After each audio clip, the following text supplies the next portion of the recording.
So in this video I want to show you how to turn off the Instagram DMs. First you need to open the Instagram and then just go to the profile page. And here find the three lines on the top right corner. And then select the setting and privacy here. Then just scroll down and find the notifications.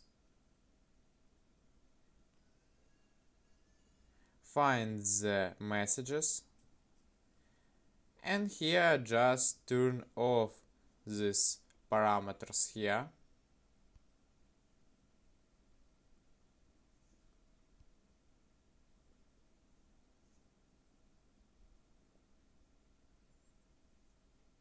And this all for this function here. We turn off the DMs, and all for today. Goodbye.